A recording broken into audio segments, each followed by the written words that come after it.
Hello everyone, my name is Narendra Kumar and I welcome you all at the Chandigarh Career Group.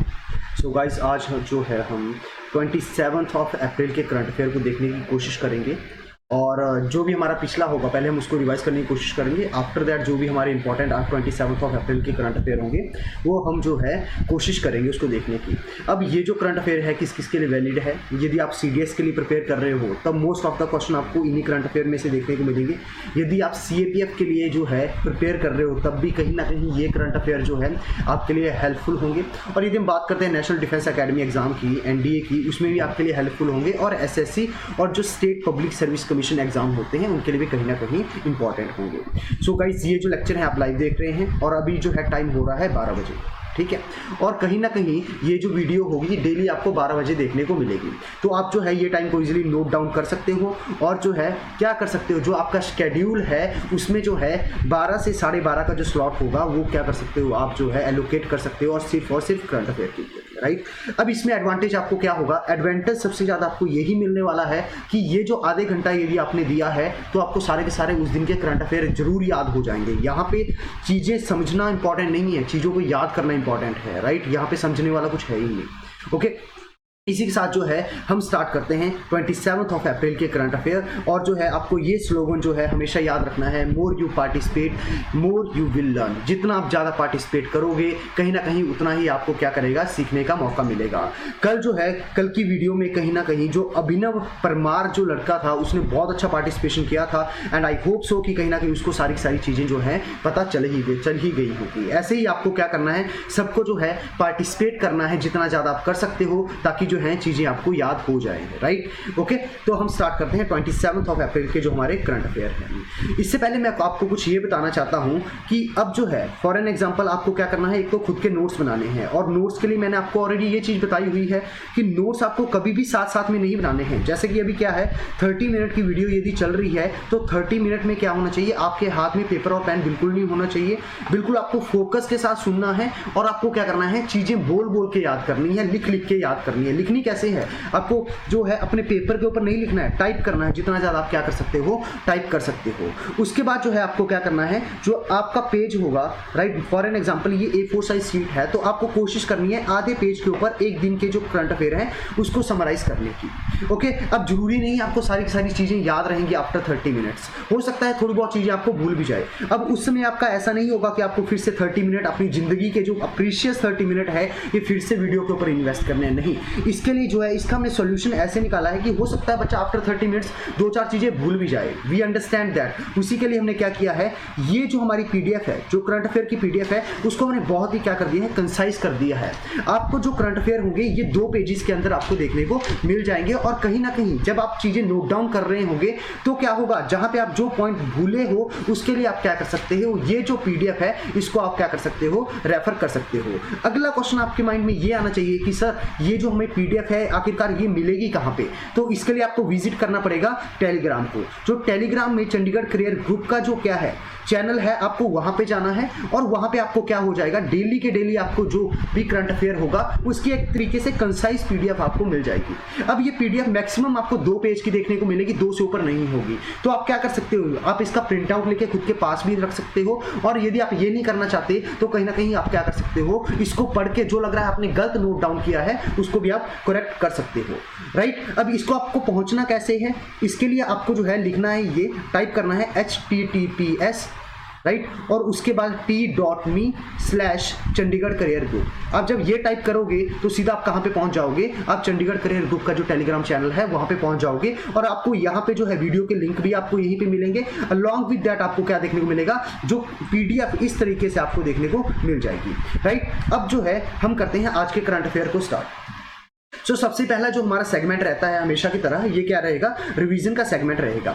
और revision का segment जो है मैंने थोड़ी सी इसको मॉडिफाई करने की कोशिश की है। मॉडिफाई मैंने इस तरीके से करने की कोशिश की है, फॉर एन एग्जांपल जैसे कि यहाँ पे इंपॉर्टेंट डेज एंड इवेंट, जैसे ये कैटेगरी आएगी तो मैं क्या करूँगा, जो पिछले वाले इंपॉर्टेंट डेज एंड इवेंट्स होगा उनको कहीं ना कहीं आपसे पूछ लूँगा, राइट। तो कहीं ना कहीं ये जो स्टार्टिंग के पहले 5 मिनट जो है हम ऐसे एलोकेट करते हैं, अब हम इसको कैटेगरी वाइज रिवाइज करने की कोशिश करेंगे। यदि आपको ये तरीका सही लगेगा तो अच्छी बात है, यदि नहीं लगेगा तो आप जो है कमेंट बॉक्स में बता सकते हो कि जैसा भी आपको तरीका सही लगे हम वैसे ही रिवाइज कर लेंगे, राइट। और जो बच्चे फर्स्ट टाइम ये जो लेक्चर देख रहे हैं उनके लिए थोड़ा सा ये चीज़ें हैं कि यदि आप रिवीजन के टाइम पे जब रिवाइज हो रहा होगा यदि आप इतना पार्टिसिपेट नहीं कर पाओ तो आपको घबराने की जरूरत नहीं है।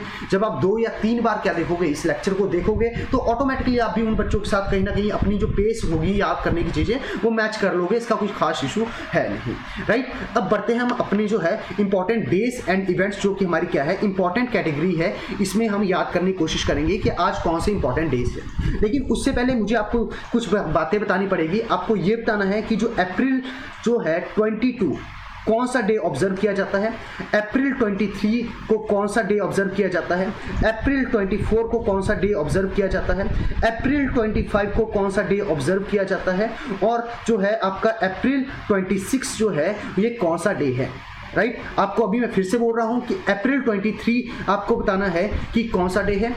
उसके बाद जो है आपको अप्रैल 22 बताना है, अप्रैल 23 बताना है, अप्रैल 24 बहुत इंपॉर्टेंट है ये भी बताना है, अप्रैल 25 डे जो है हम क्यों ऑब्जर्व करते हैं, और अप्रैल 26 जो है क्यों ऑब्जर्व करते हैं। अब जो बच्चे फर्स्ट टाइम देख रहे हैं मे भी उनके लिए काफ़ी ये डिजास्टरस होगा कि भाई हम इतनी चीज़ें कैसे याद रखेंगे, तो आपको घबराने की बिल्कुल जरूरत है नहीं, आपको धीरे धीरे चीज़ें याद हो जाएंगी। लेकिन जो स्टार्टिंग से लेक्चर्स को फॉलो कर रहे हैं आई एम एक्सपेक्टिंग कि वो क्या करेंगे, अभी जो है लेक्चर लाइव चल रहा है तो आपको क्या करना है टाइप कर देना है साथ के साथ में ही, राइट। ओके, तो ये सारी चीजें होगी। अब बढ़ते हैं हम अपने अगले डे की तरफ। अब जो है अप्रैल 25 को एक और इंपॉर्टेंट डे होता है जो कि क्या है ANZAK, राइट। ANZAK बेसिकली एक डे होता है, ये कहाँ पे सेलिब्रेट किया जाता है, ऑस्ट्रेलिया और न्यूजीलैंड में ये डे को ऑब्जर्व किया जाता है। अब ऑब्जर्व ये क्यों किया जाता है, एक्चुअली जो है क्या हुआ था जब आपकी वॉर्स वगैरह हुई थी, जो वर्ल्ड वॉर्स हुई थी उसमें जो है जो न्यूजीलैंड और ऑस्ट्रेलियन जो सोल्जर्स थे वो बेसिकली जो उनको डेथ हुई थी उस टाइम पे उसको रिमेंबर करने के लिए क्या किया जाता है, ऑस्ट्रेलिया और न्यूजीलैंड ने दोनों ने मिलकर क्या बोला है कि हम जो है अप्रैल 25 को ऑब्जर्व करेंगे एज ANZAK डे। अब आपको यहां से ज्यादा इसको याद रखने की जरूरत नहीं है कि ANZAK जो C है ये बेसिकली डे जो है क्यों इंपॉर्टेंट है, क्या इतना इंपॉर्टेंट नहीं, बस आउटसाइड द बॉक्स यदि कभी क्वेश्चन बने तो आपको पता होना चाहिए, वैसे आपके एग्जाम के लिए कुछ खास इंपॉर्टेंट ये है नहीं, राइट। अब बढ़ते हैं हम अगले जो है क्राइटेरिया की तरफ जहां पे awards, honour, person and places in the news. अब प्लेस को कल हमने एक चीज पढ़ी थी, उसका नाम क्या था, उसका नाम था नीति वैली, राइट। आपको बताना है ये नीति वैली कहां पे है, एक क्वेश्चन तो ये हो गया। दूसरा क्वेश्चन आपको ये भी बताना है कि आपको उत्तराखंड के अंदर कौन कौन से पासिस देखने को मिलेंगे। टोटल आपको जो है वैसे तो आपको बहुत सारे देखने को मिल जाएंगे लेकिन एग्जाम के पर्सपेक्टिव से जो है कहीं ना कहीं जो 3 पासिस हैं ये काफी इंपॉर्टेंट है। पहला जो पास आएगा ये आएगा माना पास, राइट, और दूसरा जो पास आएगा ये आएगा राइट नीति पास, और जो थर्ड पास होगा ये होगा आपका लिपुलेख पास। आपको ये सारी चीजें हम एक्सपेक्टिंग कि आपको पता होनी चाहिए और आपको साथ साथ में ये चीजें टाइप भी करनी है। यदि हम पर्सन इन न्यूज की बात करते हैं तो आपने सुशील चंद्रा का नाम सुना होगा। सुशील चंद्रा बेसिकली क्या बन गए हैं, सुशील चंद्रा जो है ये न्यू चीफ इलेक्शन कमिश्नर बन गए हैं, हमें ये बहुत अच्छे से ये बात पता है, राइट। और जो है आज हम देखेंगे अवार्ड्स एंड ऑनर्स की, राइट। अब यहाँ पे जो है क्या हुआ है, जो रिसेंटली ऑस्कर अवार्ड जो हैं ये जो है क्या हो गए हैं, अनाउंस हो गए हैं कि किसको कौन सा ऑस्कर अवार्ड मिला है। अब आपने देखा होगा मोस्ट ऑफ द एग्जाम, यदि हम CDS की बात कर रहे हैं, CAPF की बात कर रहे हैं, NDA की बात कर रहे हैं, FCAT की बात कर रहे हैं, तो वहाँ पे जो है ऐसे क्वेश्चन जो है फ्रिक्वेंटली पूछ लिए जाते हैं, तो आपको पता होना चाहिए। सबसे पहली बात ये है, आपको ये पता होना चाहिए कि ये जो ऑस्कर अवार्ड्स हैं इनको हम क्या कहते हैं, इनको हम अकेडमी अवार्ड भी कहते हैं। क्या कहते हैं इनको हम, अकेडमी अवार्ड भी कहते हैं। ये पॉइंट आपको अच्छे से पता होना चाहिए, राइट। अभी जो है रिसेंटली हुआ क्या है, एक जो चाइनीज बॉर्न एक फिल्म मेकर है जिनका नाम क्या है, चोली ज़ियाओ, राइट। क्या नाम है, चोली ज़ियाओ। आप अपने हिसाब से इसको प्रोनाउंशिएट कर सकते हो, यहाँ पे प्रोनाउंसिएशन ज़्यादा मैटर नहीं करती, आपको सिर्फ इतना पता होना चाहिए। जो चोली ज़ियाओ है बेसिकली ये क्या बन गई है, फर्स्ट एशियन वुमेन बन गई है जिन्होंने क्या किया है, जिनको बेस्ट डायरेक्टर का अवार्ड मिला है ऑस्कर के अंदर, राइट। अब जैसा मैंने आपको बताया कि ऑस्कर को हम क्या कहते हैं, बेसिकली अकेडमी अवार्ड भी कहते हैं। अब अगला पॉइंट ये है कि इन्होंने बेसिकली कौन सी फिल्म को डायरेक्ट किया है, इसका नाम है नोमैडलैंड। जो मूवी का नाम क्या है, नोमैडलैंड। अब नोमैडलैंड के जो डायरेक्टर हैं ये कौन है, चोली जाओ। और चोली जाओ बेसिकली क्या बन गई है, फर्स्ट एशियन वुमेन बन गई है जिसको क्या मिला है, बेस्ट डायरेक्टर का अवार्ड मिला है। कहां पे, इन द ऑस्कर। ये बेसिकली एशिया की बात होगी। यदि हम इंडिया की बात करते हैं तो इंडिया में आपने क्या सुना होगा, इंडिया में जो है एक पर्सनैलिटी है जिनका नाम क्या है, भानु अथैया। जिनका नाम क्या है, भानु अथैया। बेसिकली ये क्या थी, फर्स्ट जो है इंडियन थी जिनको क्या मिला था, ऑस्कर मिला था। और ईयर कौन सा था, 1982 का था। अब बेसिकली इनको मिला क्यों था, बेसिकली इनको ये था कि बेस्ट कॉस्ट्यूम डिजाइन के लिए, जो गांधी मूवी थी उसमें बेस्ट कॉस्ट्यूम डिजाइन के लिए भानु अथैया को क्या मिला था, जो है ऑस्कर मिला था। एंड ये क्या थे, ये बेसिकली जो है फर्स्ट इंडियन थे जिनको ये मिला था। ये पॉइंट आपको पता होना चाहिए। तो अभी तक हमने एग्जाम के पर्सपेक्टिव से कौन कौन सी चीज़ों को समझा। पहला पॉइंट हमें यह पता होना चाहिए कि जो अकेडमी अवार्ड है इनको हम क्या कहते हैं, अकेडमी अवार्ड्स को हम ऑस्कर भी कहते हैं। दूसरा पॉइंट आपको यह पता होना चाहिए कि जो है रिसेंटली जो है कौन सी एशियन जो है, कौन फर्स्ट एशियन डायरेक्टर बनी है जिनको क्या मिला है, जिनको जो अवार्ड मिला है ऑस्कर के अंदर। तो आपका आंसर क्या होगा, चोलियो जाओ होगा। थर्ड पॉइंट आपको कहीं ना कहीं ये भी याद रखना है कि इंडियन को ऐसी फर्स्ट इंडियन कौन सी थी जिनको बेसिकली क्या मिला है, ऑस्कर अवार्ड मिला है। इनका नाम क्या है, भानु अथैया, राइट। अब ये ऐसे जो क्वेश्चन होते हैं ये सीडीएस के लिए ज्यादा इंपॉर्टेंट नहीं होते, लेकिन जो आपके एफकेट एग्जाम होता है उसके लिए काफी इंपॉर्टेंट होता है, क्योंकि एफकेट में आपकी क्या की जाती है, जो आपकी सुपरलेटिव जीके होती है उसको आपको चेक कर लिया जाता है कि कौन फर्स्ट था, कौन सेकंड था। ऐसे क्वेश्चन पूछ लिए जाते हैं। तो आपको क्या करना है, ऐसे क्वेश्चन को बहुत अच्छे से प्रिपेयर करके रखना है। अब यदि हम और बात करते हैं ऑस्कर के बारे में, वैसे बहुत सारे अवार्ड्स देखने को मिलेंगे आपको ऑस्कर के अंदर, लेकिन हमारे एग्जाम पर्सपेक्टिव से जो इंपॉर्टेंट है हम वही याद करने की कोशिश करेंगे। सबसे पहले जो आएगा बेस्ट पिक्चर। जो बेस्ट पिक्चर मिला है ये किसको मिला है, नोमैडलैंड को मिला है, जिनकी जो डायरेक्टर कौन है, ये है चोलिया जाओ। इन्होंने बेसिकली क्या किया है, नोमैडलैंड को जो है डायरेक्ट किया है और इसी पिक्चर के लिए उनको क्या मिला है, बेस्ट डायरेक्टर का अवार्ड भी मिला है। और जो बेस्ट पिक्चर होगी ये कौन सी होगी, ये होगी आपकी नोमैडलैंड। उसके बाद जो अगला पॉइंट आएगा बेस्ट एक्ट्रेस। जो बेस्ट एक्ट्रेस आपकी बनी है ये है फ्रांसिस मैकडॉर्मेंट। बेसिकली कौन है, फ्रांसिस मैकडॉर्मेंट। इसको बेसिकली क्या है, ये जो है हीरोइन थी किसके अंदर, जो आपकी नोमैडलैंड जो पिक्चर थी, और इसी के लिए इनको मिला हुआ है। यदि हम बेस्ट एक्टर की बात करते हैं तो आपको कौन देखने को मिल जाएगा, एंथोनी हॉपकिंस जो है, मून की जो मूवी थी द फादर, इसके लिए इनको बेस्ट एक्टर का अवार्ड मिला है ऑस्कर के अंदर। तो ऑस्कर के अंदर हमने क्या देखा है, 4 अवार्ड्स को देखा है। पहला क्या आएगा, बेस्ट पिक्चर किसको मिला है, ये आपकी नोमैडलैंड। और नोमैडलैंड को जो है डायरेक्ट किसने किया है, इनका नाम है चोलियो जाओ ने किया है। और जो बेस्ट एक्ट्रेस का अवार्ड किसको मिला है, ये मिला है फ्रांसिस मैकडॉर्मेंट को। और जो फोर्थ आपको ये पॉइंट पता होना चाहिए, बेस्ट एक्टर का अवार्ड किसको मिला है, ये मिला है एंथोनी हॉपकिंस को, राइट। किसको मिला है, एंथोनी हॉपकिंस को। ये पॉइंट आपको याद रखना है। ओके तो यहीं पे जो है हमारे जो है अवार्ड्स की एक अवार्ड्स तो हमारे अच्छे से हो गए। अब रिसेंटली हुआ क्या है, पर्सन से न्यूज़ में हमें क्या देखने को मिल जाएगा, रेखा मेनन। यदि हम रेखा मेनन की बात करते हैं तो बेसिकली क्या बन गई है, ये बन गई है first women chairperson of the NASSCOM. अब पहले आपको ये पता होना चाहिए सर ये नेस्कॉम क्या होता है। नेस्कॉम बेसिकली होता है national association of the software and the service companies. NASSCOM की फुल फॉर्म क्या है, national association of the software services and companies, right. अब ये तो नेस्कॉम की फुल फॉर्म होगी। अब नेस्कॉम की फर्स्ट चेयर जो वुमेन चेयरपर्सन है ये कौन बनी है, ये बने हैं रेखा मेनन। अब आपको क्या करना है, ये पॉइंट आपको बहुत अच्छे से याद करना है। यदि हम बात करते हैं रेखा मेनन की, तो रेखा मेनन क्या बनी है, ये नेस्कॉम की फर्स्ट वुमेन चेयरपर्सन बन गई है। अब यदि हम नेस्कॉम की बात करते हैं तो उसको फाउंड कब किया गया था, इसको फाउंड किया गया था 1988 के अंदर। आपको ये पॉइंट एक याद रखना है, कब किया गया था, 1988 के अंदर। अब 1988 में नेस्कॉम आया है तो मैं इसमें क्या करूंगा, +9 करूंगा और मैं पहुंच जाऊंगा 1997 में। अब आपको याद आना चाहिए कि 1997 में ऐसी कौन सी ऑर्गेनाइजेशन हमने पढ़ी थी जिसको इस्टेब्लिश किया गया था। It is something related to chemical. मैं आपको हिंट भी दे रहा हूं, ये बेसिकली केमिकल प्रोहिबिशन से रिलेटेड क्या थी, एक ऑर्गेनाइजेशन थी। आपको इसका जो है नाम बताना है, साथ में इसको आपको ये भी बताना है कि इसका हेडक्वार्टर आपको कहां पे देखने को मिलेगा, राइट। ऐसे ही आपको ये पता होना चाहिए कि 1945 के अंदर हमें कौन सी ऑर्गेनाइजेशन जो है पिक्चर में आई थी, 1946 के अंदर कौन सी जो है ऑर्गेनाइजेशन पिक्चर में आई थी, 1971 के अंदर हमें कौन सी ऑर्गेनाइजेशन देखने को मिलती है, और जो है 1974 के अंदर कौन सी ऑर्गेनाइजेशन है। आई एम रिपीटिंग, जो आपको कमेंट बॉक्स में टाइप करना है, पहला जो है 1945 के अंदर जो है कौन सी ऑर्गेनाइजेशन बनी थी, 1946 के अंदर कौन सी ऑर्गेनाइजेशन बनी थी, जो अभी तक हमने पढ़ा हुआ है, मैं उसी में से पूछ रहा हूं जो अभी तक पढ़ा हुआ है। उसके बाद 1971 में कौन सी जो है आपकी ऑर्गेनाइजेशन बनी थी, और इस ऑर्गेनाइजेशन जो है कौन सी रिपोर्ट को पब्लिश करता है, आपको ये भी बताना है। कौन सी रिपोर्ट को पब्लिश करता है ये भी बताना है। और जो है 1974 में कौन सी ऑर्गेनाइजेशन बनी थी और ये कौन सी रिपोर्ट को पब्लिश करती है, ये बेसिकली क्या है आपको ये भी बताना है। और यदि आप, मैं एक तरीके का आपको चैलेंज दे रहा हूं ये बात कि आप यदि इतना सारा याद रख सकते हो तो आप क्या कर सकते हो, रख के बताना इतनी सारी बातें। और आप, मुझे कैसे पता चलेगा कि आपको इतनी सारी की सारी बातें याद है या नहीं, उसके लिए जो है कमेंट बॉक्स कहीं ना कहीं हमारे बीच में क्या है, एक मीडियम ऑफ कम्युनिकेशन है, जहां पे आप टाइप करोगे तो मुझे पता चल जाएगा कि आपको चीजें याद थी। और मैं ये बोल रहा हूं कि 10 में से 3 से 4 बच्चे होंगे जिनको ये सारी की सारी बातें जो है पता होगी, राइट। रेस्ट ऑफ द बाकी जो 5 से 6 है उनको क्यों नहीं होगी पता, इसके पीछे का रीजन ये है कि कहीं ना कहीं जो है उनका फोकस कहीं ना कहीं लेक्चर के ऊपर नहीं था, वो फॉर्मेलिटी के लिए लेक्चर देख रहे थे। लेकिन लेक्चर का ये मीनिंग नहीं होता। यदि मैं आपसे 30 मिनट्स डिमांड कर रहा हूं तो कहीं ना कहीं मेरा पर्पस ये है आपको सारी चीजें याद करवाना, और याद उसी स्टूडेंट को होगी जिसने कहीं ना कहीं फोकस के साथ पढ़ा है।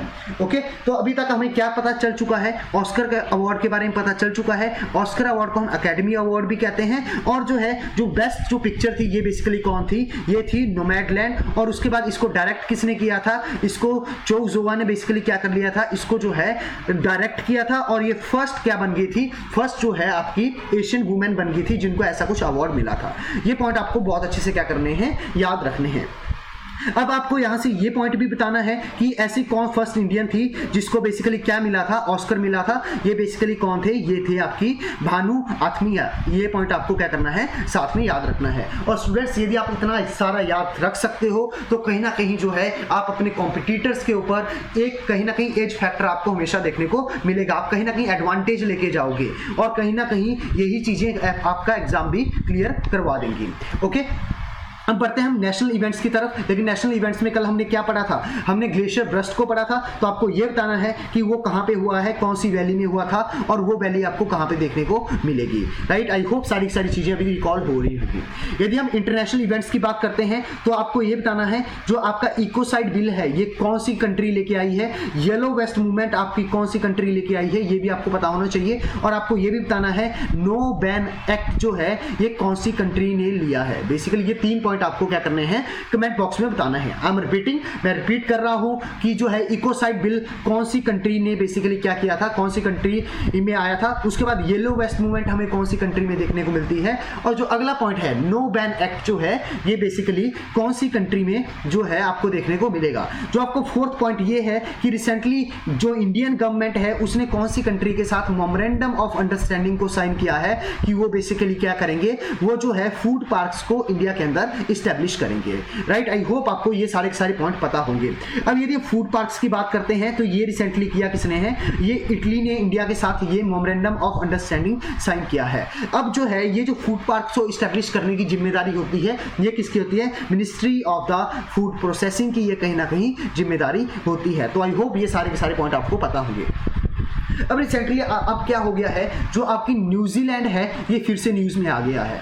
न्यूजीलैंड जो है ये आपका फिर से न्यूज़ में क्यों आया है, इसके पीछे का एक रीज़न है। एक डॉल्फिन की क्या स्पीसीज आपको देखने को मिलेगी जिसको हम क्या कहते हैं, मेयाऊ, जो आपकी क्या है डॉल्फिन है। क्या है, मेयाऊ जो डॉल्फिन है ये क्या है आपकी, ये आपको न्यूजीलैंड वाले एरिया में देखने को मिलेगी। अब आपको ये पूछा जा सकता है कि ये जो मेयाऊ जो डॉल्फिन्स हैं ये बेसिकली इसमें IUCN का क्या स्टेटस है।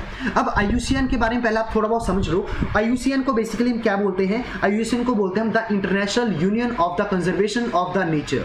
राइट, क्या कहते हैं, the international union of the conservation of the nature. ऐसी इंटरनेशनल जो ऑर्गेनाइजेशन जो कि किसके बारे में बात करती है, जो कि बात करती है कंजर्वेशन ऑफ द नेचर के बारे में बात करती है। अब बेसिकली ये क्या करते हैं, ये इनके पास एक जो है रेड लिस्ट होती है। अब इस रेड लिस्ट में बेसिकली ये क्या करते हैं, जो हमारे डिफरेंट स्पीसीज होते हैं उनको एक स्टेटस ग्रांट करती है इन टर्म्स ऑफ कि वो जो बेसिकली उनको कितना ज्यादा थ्रेट है।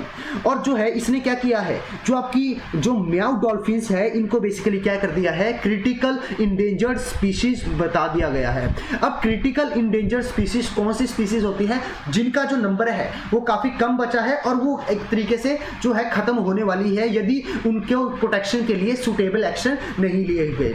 तो आपको ये चीज समझनी पड़ेगी, जो म्याऊ डॉल्फिन्स है ये आपको कहां पे देखने को मिलेगी, ये आपको न्यूजीलैंड के अंदर देखने को मिलेगी और इनका जो है IUCN स्टेटस आपको क्या देखने को मिलेगा, ये क्रिटिकल इंडेंजर्ड है। अब क्रिटिकल इंडेंजर्ड क्यों बोला, बिकॉज यदि हम बात करते हैं इसकी तो आपको जो है टोटल 63 जो है इसकी पॉपुलेशन देखने को मिलेगी। मतलब कि क्या, ये 63 भी यदि कहीं ना कहीं जो है खत्म होगी तो हम क्या कर देंगे, जो IUCN है ये म्याऊ डॉल्फिन्स को एज अ एक्सटिंक्ट स्पीशीज घोषित कर देगा। अब जो है हो क्या रहा है, बेसिकली इनकी जो पॉपुलेशन है उसमें इतना जो है कम क्यों हो रही है, इसके पीछे का रीजन क्या है, उसके लिए आपको जो है एक डिसीज के बारे में पता होना चाहिए जिसको हम कहते हैं टॉक्सोप्लाज्मोसिस डिसीज। अब ये जो टॉक्सोप्लाज्मोसिस डिसीज है बेसिकली इसकी वजह से क्या हो रहा है, जो म्याऊ डॉल्फिन्स है इनकी डेथ हो रही है।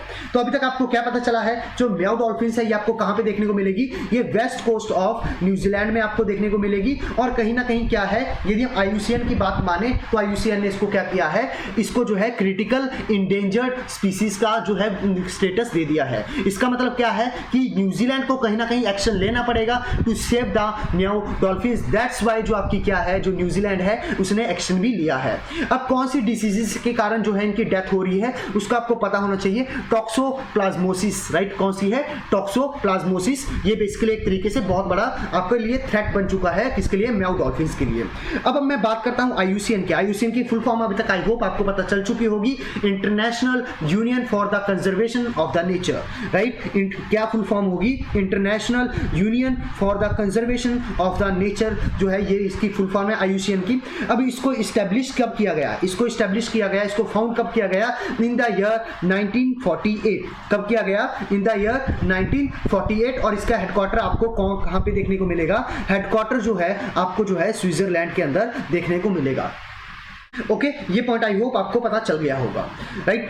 क्या क्या पॉइंट आपको याद रखने हैं, पहला जो है IUCN को फाउंड कब किया गया, IUCN को फाउंड किया जाता है 1948 में। और उसके बाद इसका हेडक्वार्टर कहाँ पे है, जो ग्लैंड एक सिटी है कहाँ पे, स्विट्जरलैंड में, यहाँ पे आपको इसका हेडक्वार्टर देखने को मिलेगा। अब मेरे दिमाग में कुछ एक क्वेश्चन आएगा, आपको ये बताना है कि जो आपका AIBA है इसका हेडक्वार्टर आपको कहाँ पे देखने को मिलेगा, जो हमारा क्या है, जो हमारा जो वर्ल्ड इकोनॉमिक फर्म है इसका हेडक्वार्टर हमें कहाँ पे देखने को मिलेगा, जो इंटरनेशनल एनर्जी एजेंसी है इसका हेडक्वार्टर आपको कहां पे देखने को मिलेगा, यूनेस्को का हेडक्वार्टर कहां पे आपको देखने को मिलेगा। Okay guys, I am repeating, पहले आपको पॉइंट ये बताना है कि आपको जो है यूनेस्को का हेडक्वार्टर कहां पे देखने को मिलेगा। दूसरा पॉइंट आपको ये बताना है कि जो AIBA है जिसको हम क्या कहते हैं, इंटरनेशनल बॉक्सिंग एसोसिएशन भी कहते हैं, इसका हेडक्वार्टर आपको बताना है कि कहां पे है। और यदि आप ये भी बता पाते हो इसको फाउंड कब किया गया था तो और भी अच्छा।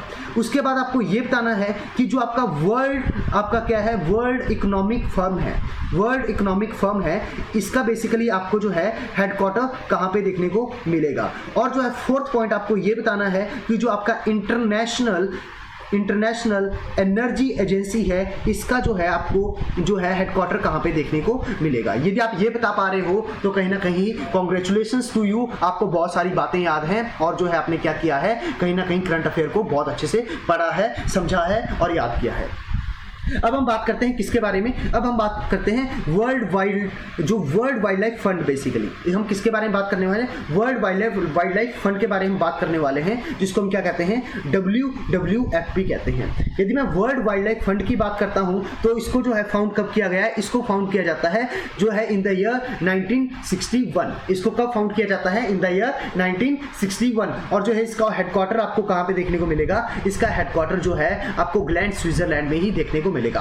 अब मेरे पास क्या हो गया, अब मेरे पास दो ऑर्गेनाइजेशन है जिनका जो है हेडक्वार्टर मुझे ग्लैंड स्विट्जरलैंड में देखने को मिलेगा। जो फर्स्ट होगा, फर्स्ट आपको कौन सा देखने को मिल जाएगा, फर्स्ट आपको IUCN देखने को मिल जाएगा, international union for the conservation of the nature, और दूसरा जो आपको कहां पे देखने को मिल जाएगा, ग्लैंड में, जो वर्ल्ड वाइल्ड लाइफ फंड है, इसका भी आपको हेडक्वार्टर वहीं पे देखने को मिलेगा। आई होप यहां तक आपको बहुत अच्छे से पता चल चुका होगा। तो यदि हम IUCN की बात करते हैं तो इसको हमने फाउंड कब किया गया था, इसको फाउंड किया गया था इन द ईयर 1948, और यदि मैं वर्ल्ड वाइल्ड लाइफ फंड की बात करता हूं तो इसको फाउंड किया गया इन द ईयर 1961। ये सारे के सारे पॉइंट्स आपको क्या करने हैं, बहुत अच्छे से याद रखने हैं। ओके, सो आई होप आपने ये जो आर्टिकल्स है इसको अच्छे से एंजॉय किया होगा, और जो है आपको बहुत सारी चीज़ें अभी तक पता चल चुकी होंगी।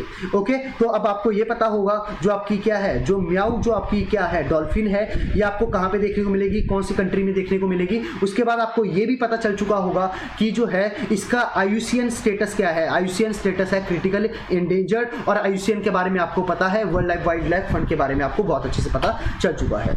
ओके, उसके बाद यदि हम स्पोर्ट्स की बात करते हैं तो स्पोर्ट्स में आज हमारे पास जो है कोई भी करंट अफेयर नहीं है, because of the covid pandemic की वजह से ज़्यादा स्पोर्ट्स जो है हो नहीं रहे हैं, सिर्फ IPL को छोड़ के, और IPL की जो न्यूज़ है वो जो है हम लास्ट में एक ही बार में कवर कर लेंगे जो भी इंपॉर्टेंट होगा। रिपोर्ट्स एंड इंडेक्सेस में आपको पहले ये बताना है।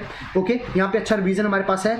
वर्ल्ड प्रेस फ्रीडम इंडेक्स में इंडिया का रैंक क्या है, फर्स्ट पे कौन है। ओके, पहले इंडिया का रैंक बताना है, इंडिया का रैंक कितना है। उसके बाद फर्स्ट पे कौन है ये आपको बताना है। उसके बाद आपको ये बताना है कि चाइना का रैंक क्या है। उसके बाद आपको ये बताना है कि 180th जो किया है लास्ट कंट्री है वो कौन है। अगला पॉइंट आपको ये बताना है कि ग्लोबल एनर्जी ट्रांजिशन इंडेक्स में इंडिया का रैंक क्या है। ओके, सबसे पहले क्या बताना है आपको, इंडिया का रैंक क्या है। ओके, उसके बाद चाइना का रैंक क्या है। उसके बाद आपको ये बताना है कि फर्स्ट पे कौन है, और टोटल यहाँ पे कितनी कंट्रीज है। अगला पॉइंट आपको ये बताना है कि बेसिकली आपको कि जो ग्लोबल एनर्जी ट्रांजिशन इंडेक्स है इसको जो है पब्लिश करता कौन है। ये जो बेसिकली इंडेक्स है इसको पब्लिश कौन सी ऑर्गेनाइजेशन करती है। और जो है मैं आपको एक हिंट दे रहा हूँ कि कहीं ना कहीं ये जो ऑर्गेनाइजेशन है ये 1971 में फाउंड की गई थी। ओके, अब जो है आपको क्या करना पड़ेगा, इसका आंसर देना पड़ेगा। इसके बाद डिफेंस की बात करते हैं तो डिफेंस में आज हमारे पास कोई न्यूज़ नहीं है। गवर्नमेंट स्कीम की बात करते हैं तो हमारे पास एक स्कीम है जो काफ़ी न्यूज़ में चल रही है, बस आपको क्या उसमें से याद रखना है ये मैं आपको बता दूंगा। सबसे पहले आपको क्या देखने को मिलेगा, जो है गवर्नमेंट ने रिसेंटली एक डिसीजन लिया है। गवर्नमेंट ने ये डिसीजन लिया है कि हम क्या करेंगे, जो विवाद से विश्वास, ओके, विवाद मतलब क्या आ गया, डिस्प्यूट, और जो है from dispute to trust, basically जो है ये एक चीज़ है विश्वास, जो विवाद से विश्वास स्कीम है इसकी डेडलाइन को जो है गवर्नमेंट ने एक्सटेंड कर दिया है अप टू द 30th जून 2021। आपको ये पॉइंट याद नहीं रखना है, आपको ये पता होना चाहिए जो विवाद से विश्वास स्कीम है ये बेसिकली है क्या। अब ये जो विवाद से विश्वास जो स्कीम है इसको जो है यूनियन गवर्नमेंट ने कब की इसको लॉन्च किया, कब इसको अनाउंस किया, इसको अनाउंस किया जाता है जब 2020 का बजट आया था। उसमें बेसिकली ये जो स्कीम है ये आई क्यों। अब आपको ये पता होगा कि जो आपके जो है जो टैक्स पेयर होते हैं समटाइम क्या होता है कि यहाँ पे इनके बीच में डिस्प्यूट बहुत ज़्यादा रहता है, और जो बहुत ज़्यादा जो है आपको पेंडिंग केसेस देखने को मिल जाएंगे, राइट। ऐसे पेंडिंग केसेस जो कि क्या है टैक्स से रिलेटेड है, उनको जल्दी से सॉल्व करने के लिए, उनका स्पीडी ट्रायल के लिए जो है एक स्कीम को चलाया गया जिसको हमने क्या बोला, जिसको हमने विवाद से विश्वास बोला। अब जो विवाद से विश्वास जो स्कीम है इसके एग्जैक्ट क्या प्रोविजंस है, nobody is going to ask. आपके एग्जाम के लिए CDS, CAPF, FCAT और जो NDA, SSC और स्टेट पब्लिक सर्विस कमीशन में बस आपको ये पूछा जाएगा विवाद से विश्वास स्कीम किसके साथ एसोसिएटेड है, तो आपको ये बताना है resolution of the tax disputed, right. जो आपके टैक्स डिस्प्यूट्स है इनके रिजोल्यूशन से रिलेटेड बेसिकली क्या है ये स्कीम एसोसिएट करती है। तो ये पॉइंट आपको बहुत अच्छे से याद रखना है। अगले जो हमारे करंट अफेयर हैं ये आपको कौन से देखने को मिलेंगे, पॉलिटी के करंट अफेयर देखने को मिलेंगे। अभी क्या हुआ है कि जो चीफ जस्टिस ऑफ इंडिया है हमारे, बेसिकली पहले कौन थे, एस ए बोबड़े साहब थे। अब इनको जो है रिप्लेस कर दिया है किसने, जो हमारे NV रमन्ना है, राइट। NV जो रमन्ना है बेसिकली ये क्या बन गए हैं, he became the 48th chief justice of India, right. Chief justice of India कौन से हैं, कौन से नंबर के हैं ये आपको पता होना चाहिए, 48 होने चाहिए। पहले कौन थे, एस ए बोबड़े थे, अब जो है कौन है, NV रमन्ना है। ये आपको पॉइंट अच्छे से याद रखना है। अब यहां से क्वेश्चन ये नहीं बनेगा, क्वेश्चन एक तो ये बन गया जो आपकी नॉर्मल जी के आगे कि जो है हमारे 48th chief justice of India कौन बने हैं, NV रमन्ना बने हैं।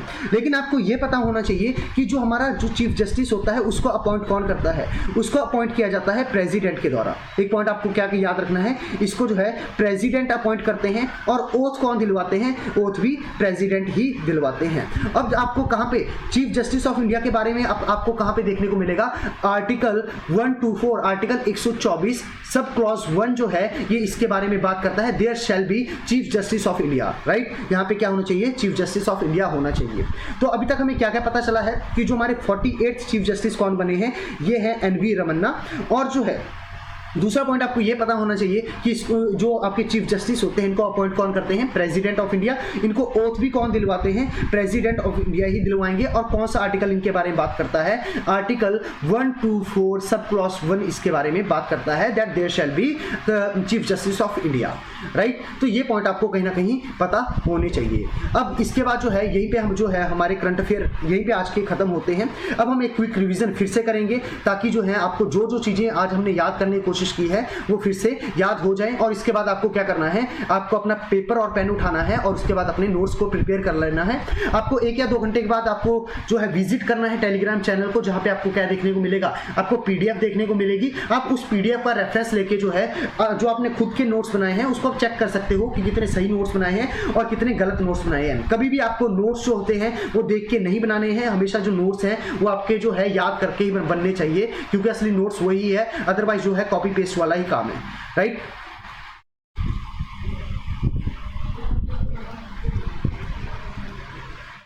तो सबसे पहले हमारा जो है शुरुआत होती है किसके, अप्रैल 25 से, जहां पे हमने क्या देखा, ANZAC डे देखा, जो कि कहां पे सेलिब्रेट किया जाता है, ऑस्ट्रेलिया एंड न्यूजीलैंड के अंदर सेलिब्रेट किया जाता है। बस ये आपको पता होना चाहिए।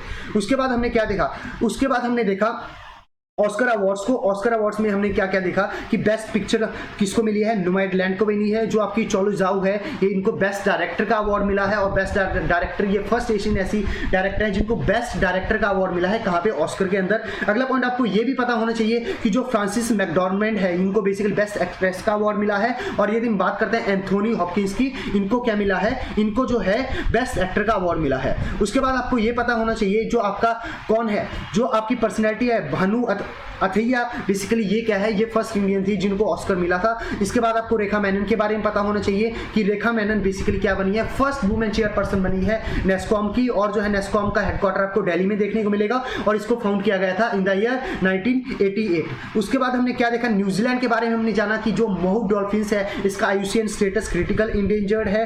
उसके बाद हमने ये देखा कि कौन सी डिसीजेस के कारण इनकी डेथ हो रही है। उसके बाद हमने ये देखा IUCN को फाउंड किया जाता है इन द ईयर 1948, और जो हेडक्वार्टर कहां पे देखने को मिलेगा, ग्लैंड स्विट्जरलैंड में आपको देखने को मिलेगा। और जो सेम चीज आपको कहां पे देखने को मिलेगी, वर्ल्ड वाइल्ड लाइफ जो फंड है उसका जो हेडक्वार्टर भी आपको कहां पे देखने को मिलेगा, स्विट्जरलैंड में देखने को मिल जाएगा। और जो है इसको फाउंड किया गया था इन द ईयर 1961। उसके बाद हमने क्या देखा, उसके बाद जो है हमने पॉलिटी के करंट अफेयर देखे। पॉलिटी के करंट अफेयर से पहले हमने क्या देखा, हमने जो है एक स्कीम देखी, विवाद से विश्वास, जो कि क्या है, resolution of the tax dispute, इससे रिलेटेड है। उसके बाद आपको ये पता होना चाहिए हमारे 48th चीफ जस्टिस कौन बने हैं, right. So guys this is all about for today and I hope you enjoyed the session.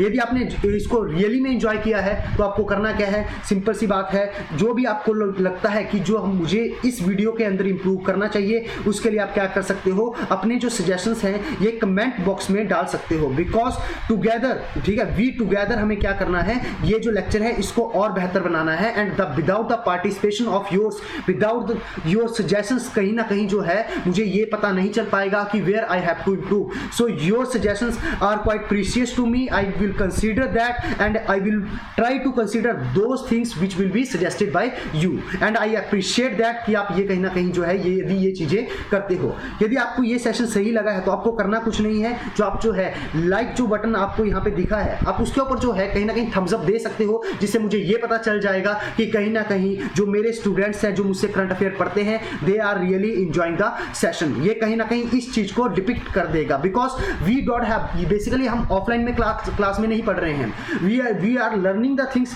In the online mode. और ऑनलाइन मोड में हमारे पास क्या है, हमारे पास मोड ऑफ कम्युनिकेशन क्या है, एक हो गया आपका कमेंट बॉक्स और एक हो गया जो लाइक का बटन, राइट। ये दो इससे हमें मुझे कहीं ना कहीं जो है आपके रिस्पॉन्सेस का पता चलेगा। तो कहीं ना कहीं आपको हेजिटेट नहीं करना है रिस्पॉन्स देते टाइम। ये आपका जो है अपना लेक्चर्स है, जो जैसी भी आप इंप्रूवमेंट चाहते हो आप बता सकते हो। इसी के साथ जो है मैं इस वीडियो को करता हूं यहीं पे and thank you so much.